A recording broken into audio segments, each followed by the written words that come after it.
Hi everyone, welcome back to another episode of MDC in the Haitian Community. My name is James Pierre.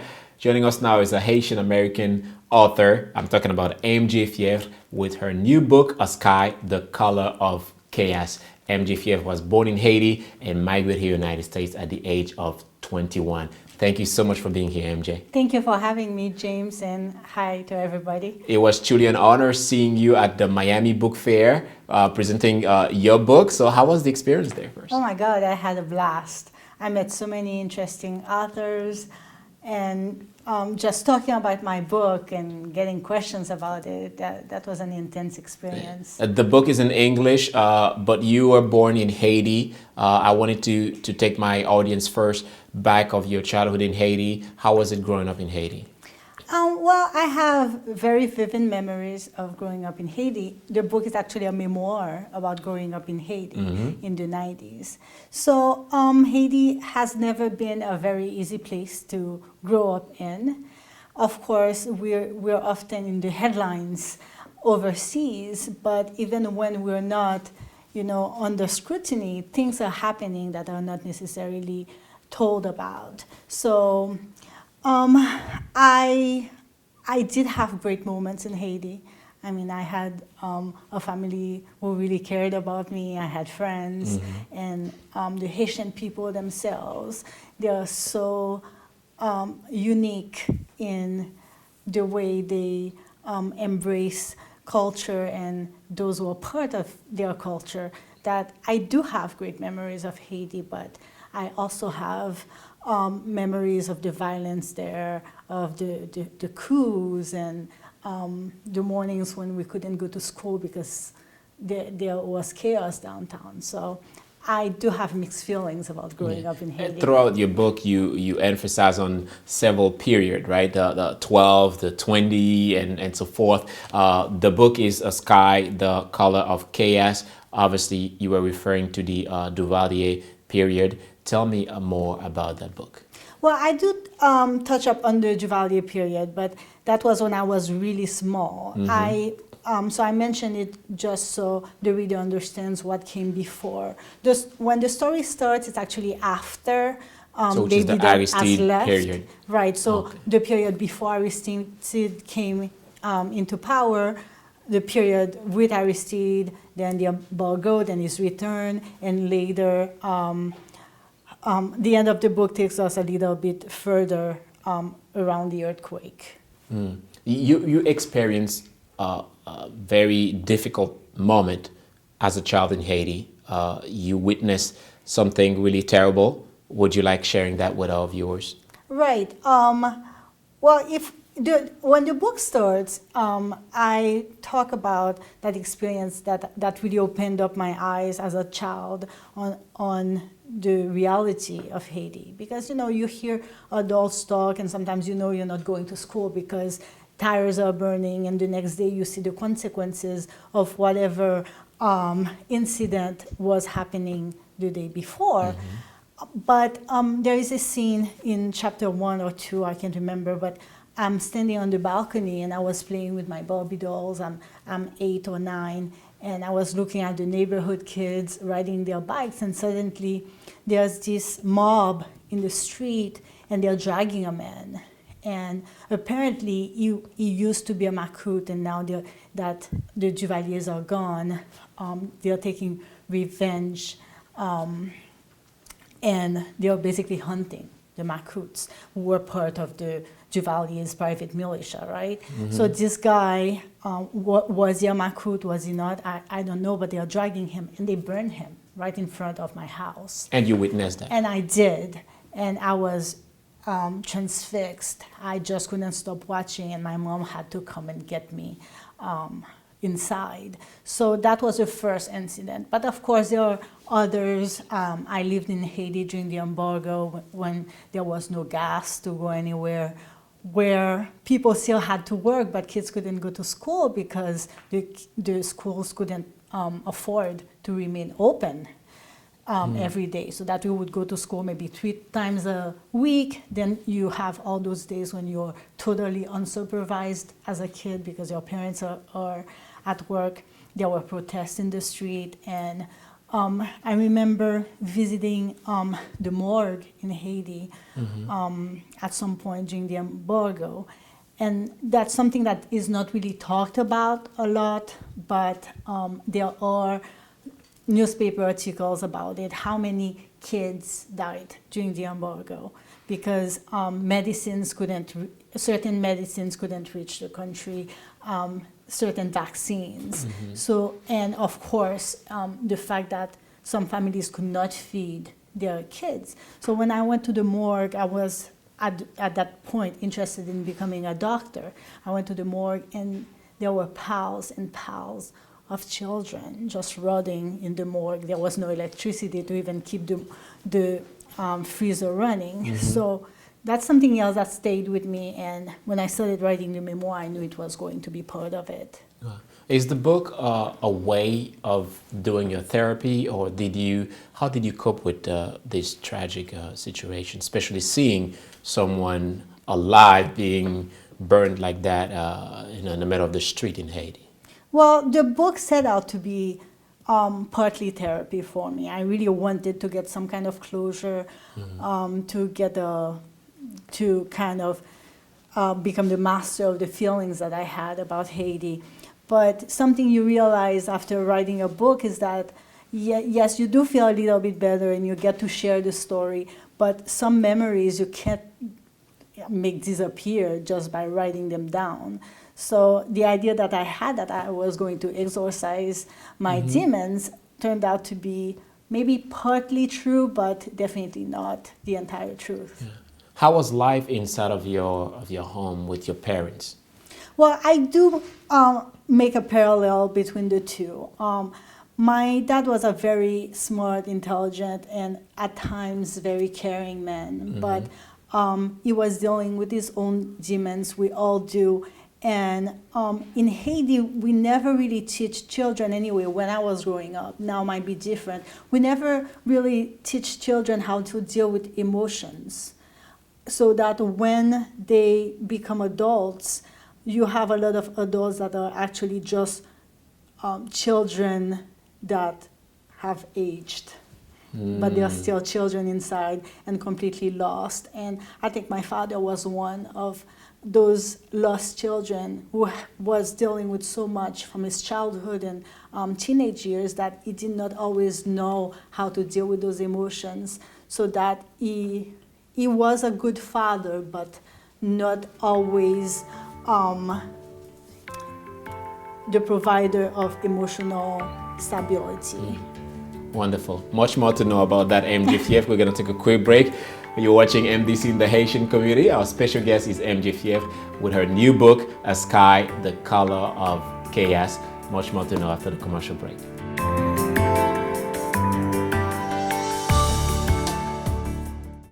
Be creative.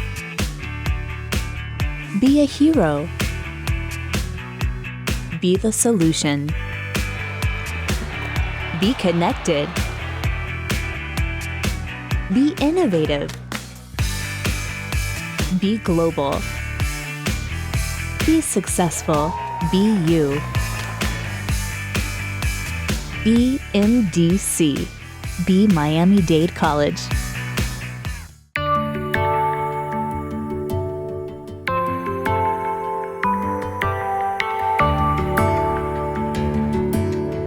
Welcome back to MDC in the Haitian Community. Our special guest is MJ Fievre, born and raised in Haiti, migrated here when she was 21. She obtained an MFA from the Creative Writing Program at Florida International University, and later became a writing professor at Broward College and Miami-Dade College. So we are here at Miami-Dade College. Tell me more in depth of your collaboration with Broward and Miami-Dade College here. Well, I discovered a few years ago that I loved college teaching.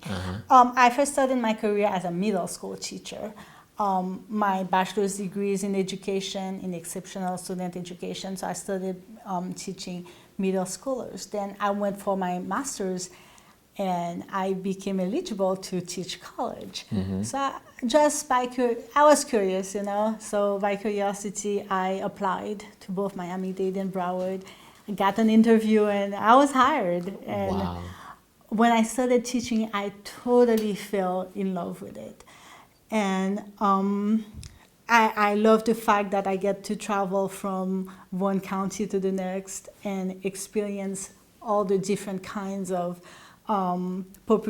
populations that we have here in South Florida. So it's been an enjoyable experience so far. You grew up in Haiti. You went to school in Haiti. Now you're in the educational system in the United States.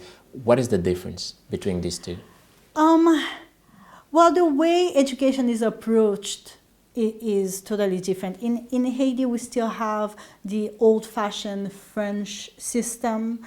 There is well, when I was growing up anyway, and I think it's still going on a little bit, there is a lot of memorization, which is not necessarily a bad thing. People tend to say, oh, well, it's just rote learning. It's not. There's a lot of memorization, and there is a heavy accent on literature and history.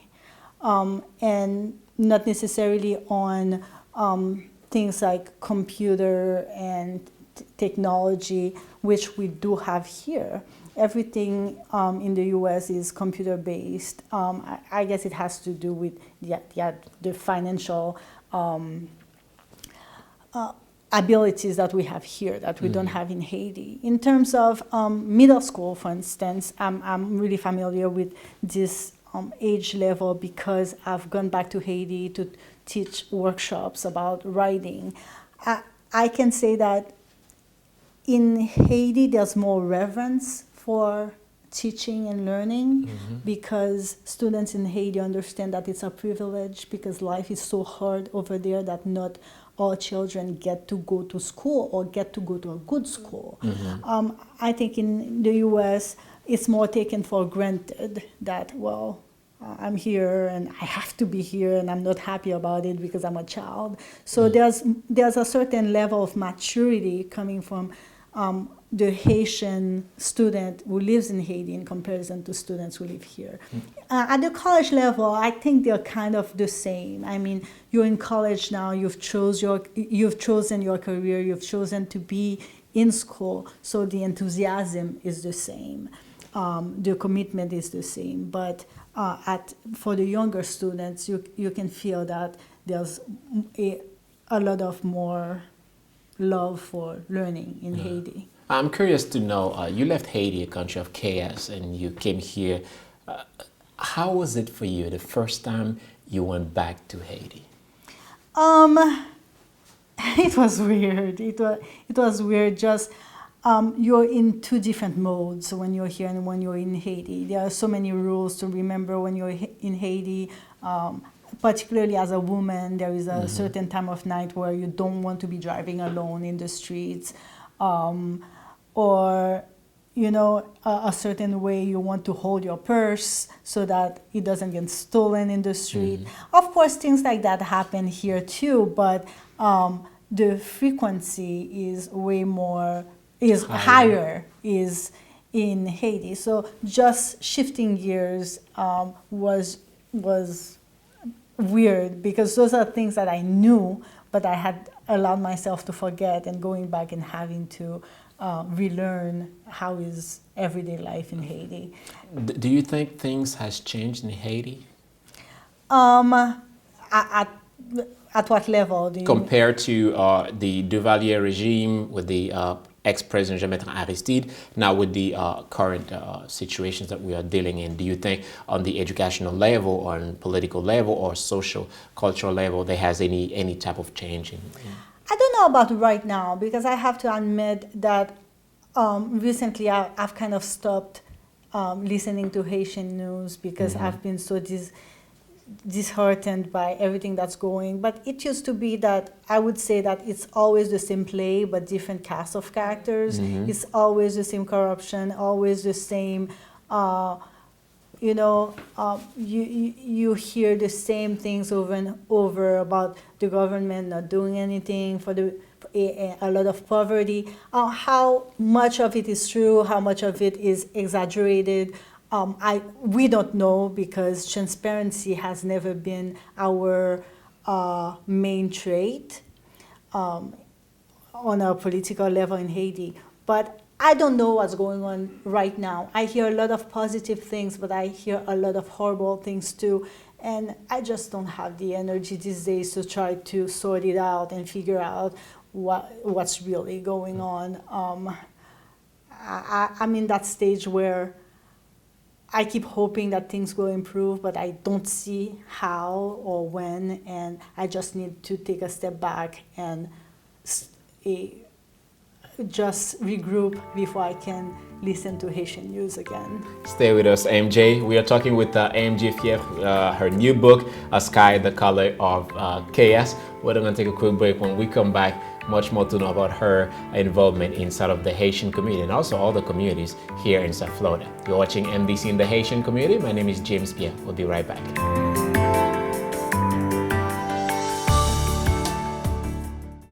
Be creative. Be a hero. Be the solution. Be connected. Be innovative. Be global. Be successful.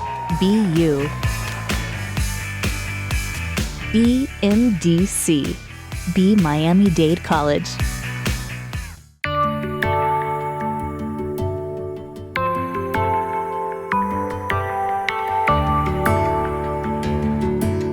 Welcome back to MDC in the Haitian community. I'm James Pierre. Our guest is MJ Fievre, author, Haitian American author, and she has a new book, A Sky, the Color of Chaos. MJ, this is not your first book. No, I started writing pretty young. I started writing in French. My first book was actually published when I was 16. So I do have a collection of mystery books that I've published in the Caribbean. It is my first book solely in English. I do have a children's book that is trilingual, English, French, and Haitian Creole, but it's the first book that's all in English. Should I say this is also the first book where you go deeper inside of your personal experience in Haiti and sharing some inside information of what we didn't find in other books that you have? Right. It's all my other books are fiction, although I did get a lot of inspiration from Haiti. So usually I do describe the Haitian environment, what's going on a political level in my fictional work, but it's always under the guise of fiction. It's the very first time that I'm actually presenting the way things were without pretending that it didn't actually happen. It's more personal. Why you choose now to go more personal? Why you feel it's important to share that piece of you? I didn't set out to write memoir. When I enrolled in the creative writing program at FIU, it was for fiction. Then I took a class with Professor Dan Wakefield, the author of New York in the 50s, and it was a memoir class. We had to write about our life. And I will always remember how I would write about things that were kind of normal to me. I mean, when you grow up in Haiti and you go to bed, they're shooting outside, it's not a big deal because we would go to bed and every night someone would be shooting outside. So it was, well, the way things were.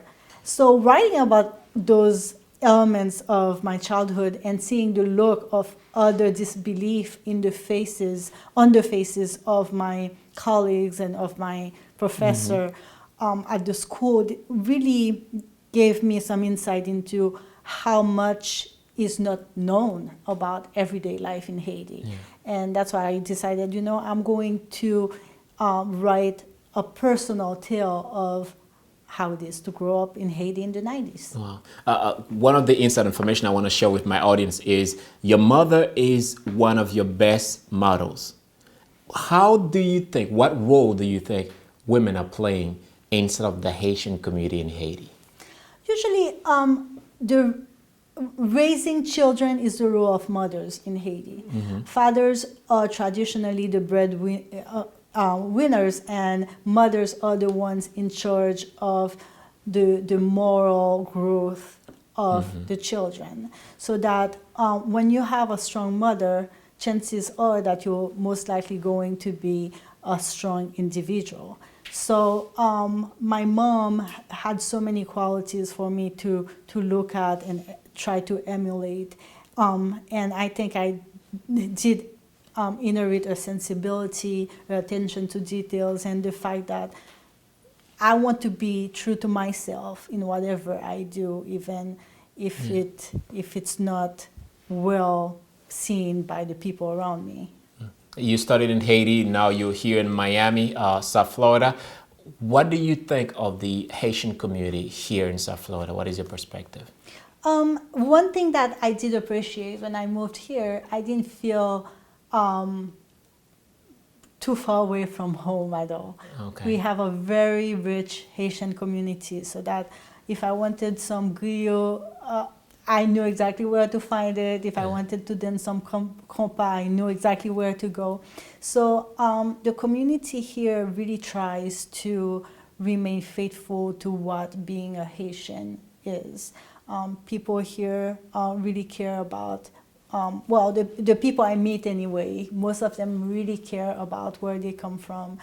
They're really proud of who they are, what it means in terms of their history and their culture.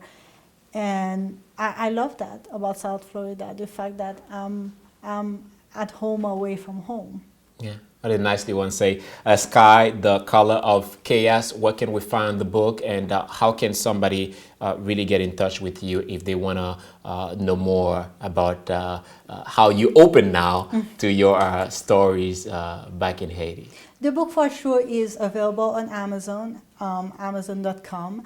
But if someone wants an autographed copy, they can visit my website, which is mjfievre.com. And there's a link there under A Sky, the Color of Chaos, where they can order the book and I'll sign it for them. My email address is also on the website if they want to email me.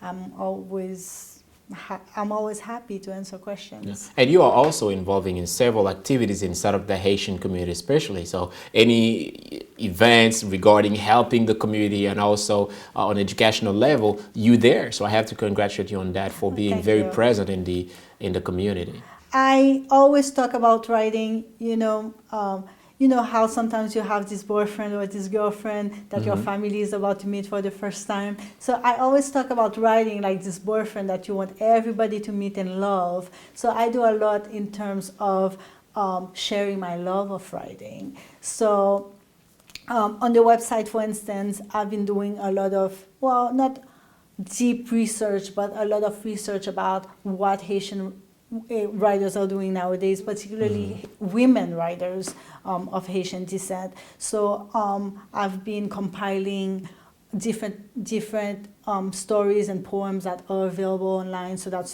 if someone wants to know exactly what women writers of Haitian descent are writing these days, they can just go on the website and there's a list. I'm working on a list of bloggers from Haiti. I'm working on different resources that someone interested in knowing about Haitian literature can use to further their understanding of the culture and literature. Very great. You are changing the new way of seeing the old image of Haiti because you used to live it and now you wanted to have a different mirror when we're looking at Haiti so we see progress. So thank you so much, MJ Fievre, for that great work and for being here as well. Thank you so much. It was such a pleasure meeting you, Absolutely. James, and talking to you today. Thank you. And thank you to you as well for watching MDC in the Haitian community. And I truly encourage you to read the book, A Sky, the Color of Chaos by MJ Fievre. You can go to our website, mjfievre.com, from where you're going to find much more details about her and also more inside information. My name is James Pierre. We'll see you next time.